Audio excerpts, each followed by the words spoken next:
සහල් ගබඩාව කලින් වීඩියෝ කරා ඒක ඉදිරියේදී ඔබට බලා ගන්න පුළුවන්. මෙතෙන් ආවට පස්සේ දැන් තමයි ලයිට් ආවේ. දැන් මට පටන් ගත්ත මල්ලි. දැන් මේ කොටන්නේ මොකද්ද? මේ කොටන්නේ අර බ්ලැක් රයිස් එක අර අනුද කියලා කියනවා. ඔව්. අපි මේ සම්බන්ධ තමයි කරන්නේ. ඔව්. රයිට් දැන් බලන්න.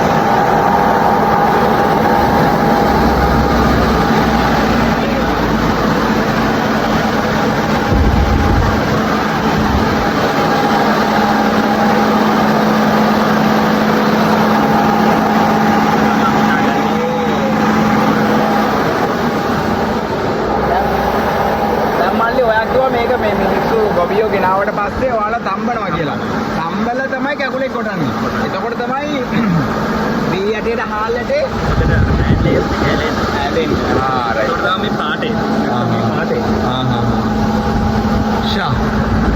හරි එහෙනම් ඒක තමයි බැලුවා. එහෙනම් ගබඩා පැත්තේ වීඩියෝ එක දාලා ඉදිරියට දාන්න. අවශ්‍ය බොහෝ ඒවා මා හිතුවත් වැදගත් ගෞරවනීය ශ්‍රී ලාංකික ඔබ සියලු දෙනාම නැවතත් ඉතාම ආදරෙන් ගෞරවයෙන් පිළිගන්නේ කැකිරාවට තිබ්බටු වැව ගාව තිබෙන දේශීය සහල් ගබඩාවට. දේශීය සහල් වවන්න වවලා අතිරික්තයක් තිබුණොත් පමණක් වර්තමාන මොහොතේදී අනාගත මොහොතේදී ඔබට පුළුවන් කතා කරන්න. මම හිතන්නේ මේ ඔබගේ මේ උනන්දුවත් එක්ක මේ ඉදිරිපත් කිරීම එක්ක මල්ලි දේශීය සහල් වලට යායි මිනිස්සු නියතින්ම යනවා. මොකද අපි විදේශ සහල් වගා කරොත් ඒකට අවශ්‍ය කරන දියර පොහොර ඒ ඔක්කොම ඉතින් රටින් ආයෙ ගේන්නත් එපා. දැන් මේවා මල්ලි දේශීය සහල්. මෙතෙන්ට එනකොටම සුවඳ දැනෙනවා. ඊ සුවඳ දැනෙනවා. මේ දේශීය සහල් ගබඩාව. මේ මල්ලි දැන් ඔබ කිව්වා කොයි කාලේ වගේ ඉඳලාද දැන් මේ සහල් තියෙන්නේ? මෙතන තියෙනවා අය දැන් රතු හාල් එහෙම දැන් අද කට්ටිය වගා කරලා ගෙනල්ලා දුන්නාට අපිට ඒක අද කොටන්න බෑ. ඒ කියන්නේ අද අස්සෙන් අරන් ගෙනල්ලා දුන්නාට කරන්න බෑ. අඩුම තරම් මාස 5ක්වත් පරණ වෙනවා. ඒක තමයි රතු පාට එන්නේ. නැත්තම් හාල් එක අද මේ අස්සෙන් ගත්ත එකක් අද කිට්ටුත් රෝස පාටයි. රෝස පාට. මට හිතෙනවා දැන් වෙන ඕනෑම දෙයක අස්වැන්න ගත්තට පස්සේ ඒක මැලෙවෙන්න ගන්නවා. ඒක නැති වෙන්න යනවා. දේශීය සහල් එහෙම නෑ මල්ලි. වී කරාට පස්සේ වී ගත්තට පස්සේ වී බිස්සෙදිත් ගබඩාවේදිත් යලිත් ඒකේ ජීව ගුණේ වර්ධනය වෙනවා. හයිර් මල්ලි මට පෙන්වන්නකෝ තියෙන දේවල් මෙතන මම හිතන්නේ ඊවර්ග 25කට ආසන්නව තියෙනවා. මේ තියෙන්නේ මේ රතු සහලක්. මේක ඇවිල්ලා සුදු හීනටි. කොට්ටේ දැක්කම කියන්න පුළුවන් නේ. ඔව් හරියටම හරි. සුදු හීනටි කියලා කියනවා. ඇතුළේ රතු පාටයි. ඇතුළේ රතු පාටයි. රයිට්. මේ තියෙන්නේ. මේ ඔක්කොම දේශීය සහල් වර්ග තියෙන්නේ. මේ තියෙන්නේ මේක බලන්න. මතක විදිහට මේක හල්ලට බලන්න. මේ තියෙන්නේ දික්වී එකක්. දික්වී එකක් නේද? මාස 6 එකක්. නෑ දික්වී මාස 3මාර. මාස 3මාරද? මාවී තමයි මාස 6. මාස 6ක් කියන්නේ මාවී පමණයි. මහා මාවී මාස 9ක්. ඒක මම හිතන්නේ මාස 9ක් ඒ කියන්නේ හරියටම. ඒ මහා මාවී මම දැක්ක මල්ලි දැන් වතුරක් ආවොත් එහෙම ඒ ගහේ තව පඳුරු දාලා තව ඉස්සෙනවා. ඒක මට හම්බෙලා නෑ. මහා මාවී. හරි මේ තියෙනවා රන් කහවණු. සූදුරු කියලා තියෙනවා. ඔව් නෑ මේක සූදුරු සම්බා. රන් කහවණු දැක්කට ඉස්සරහා තියෙනවා බලන්න ඒකේ.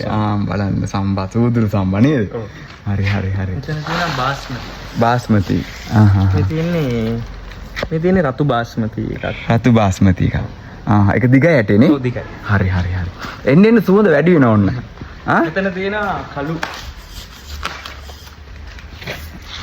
මේක අර බ්ලැක් රයිස් එක. රයිට්. හරි.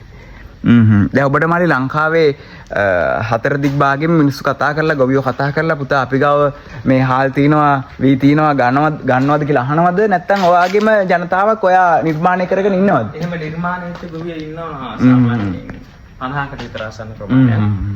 ඊට අමතරව අපේ ඔය දැකලා කට්ටිය කතා කරනවා. අර පුරුද්දක් විදිහට වගා කරන ගොවියෝ ඉන්නවා 20ක් විතර. 20ක්. එයාලා ගස්සන්නවම ගන්නවා. මේ තියෙන සුවඳයි. ෂා. ඕම් බලන්න. සුවඳයි. ෂා. ලොකු කොන්ට්‍රියක් ඉල්ලුවොත් කොටලා දෙනවද? මං ඉල්ලන තරමක් දෙන්න සූදානම්. අන්න වැදගත්ම දේ. මිනිස්සු තියාගෙනත් නෑ කියන කාලෙක නේද මල්ලි? ඔව්. එදින රන් කහවණු. රන් කහවණු. ඇත්තට මල්ලි ඒක නම් රන් කහවණු තමයි. ඒ දැක්කම මේ කහවණු වගේ ස්වරූපයක් තියෙනව නේද? අපි සාමාන්‍ය සාලවර කරපු කියන්නේ නාඩු සම්බත් කරනවා. තියෙන්නේ නාඩු එකක්. බලන්න නේද? පුරුදු විදිහට. පෙනුමයි අර පෙනුමයි තියෙන විශේෂත්වය. මම නම් කියන්නේ අපේම දේ වගා කරමු කියලා. ඉතින් අර ලෙඩ ටික හැදෙන්නේ නැත්තම් ආයි මොකටද අපි දැන් මේ බත් කන්න එපා කියන වෙන හාලක් අපි කොටාගෙන කන්නේ? ඔව්. අනික අරක පුරුදු වෙලා තියෙන හාල්ලේ කන්න ඕන අඩු තරම එක වේලකට එකතු කරගත්තාම ඔව් පුරුදු කියන්නේ දැන් මේ අවුරුදු ඕනනම් 100ක් ඇතිනේ පුරුදු වෙලා නේ? මේ දින සුදු බාස්මති. සුදු බාස්මති ඒකේ තියෙනව නේද? අරක ටික වර්ණයෙන් වැඩි බාස්මති. රයිට් හරි. එතන තියෙන මඩත වාළු. මඩත වාළු ටිකක් බලමු.